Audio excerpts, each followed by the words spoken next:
दोस्तों, क्या आपने जमाल अब्दुल नासिर का नाम सुना है? जी हाँ, बिल्कुल ठीक पहचाना। मैं उन्हीं जमाल अब्दुल नासिर की बात कर रहा हूँ जो 1956 से लेकर 1970 तक मिस्र के सदर की हैसियत से काम करते रहे।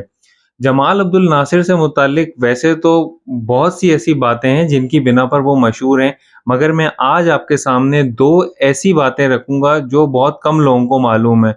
उसमें से नंबर 1 उनकी एक थ्योरी जिसे वो पैन अरबिज़्म का नाम देते थे, यानी कि तमाम अरबों को उनके मुआशी, समाजी और सियासी बुनियादों पर यकजा करना, यानी कि यूनिफ़िकेशन ऑफ अरब्स। इसका कारनामा भी जमाल अब्दुल नासिर के सर ही जाता है और इसकी मिसाल हमारे सामने मौजूद है। 1958 से लेकर 1960 तक, यानी कि इन तकरीबन 2 से ढाई साल के अरसे में मिस्र ने अपने साथ शाम और यमन का इल्हाक करके अपनी इस थ्योरी को सच साबित कर दिखाया और ये तीनों ममालिक मिलकर यूनाइटेड अरब रिपब्लिक यानी कि मुत्तहिदा जमहूरिया अरब के नाम से दुनिया की उफक पर मौजूद रहे और अपनी कारकर्दगी अवाम के सामने पेश करते रहे।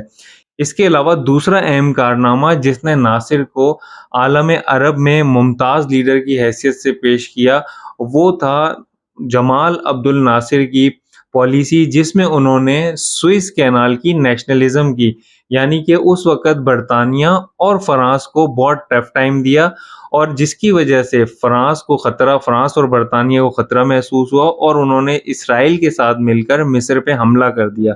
इस हमले के बाद आलम अरब ने इसको सिर्फ़ मिस्र पे हमला करार नहीं दिया बल्कि तमाम अरबों के ऊपर मुत्तहिदा तौर पर इसे हमला करार दिया और इसका मौसर तरीके से जवाब दिया, जिसमें सऊदी अरब ने एक बड़ी खिदमत अंजाम दी। वो ये कि सऊदी अरब ने फ्रांस और बरतानिया दोनों ममालिक की तेल की तरसील बंद कर दी, जिसके नतीजे में उन दोनों ममालिक को सख्त परेशानी का सामना करना पड़ा।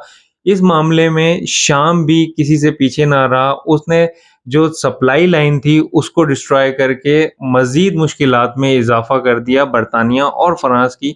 बालाखिर कुछ अरसे के बाद ये जंग अपने इख्तिताम को पहुंची, मगर इस जंग ने नासिर का करैक्टर बहुत बुलंदी पर पहुंचा दिया। नासिर न सिर्फ आलम अरब बल्कि दुनिया के एक अहम लीडर की तरह जाने और माने लगे।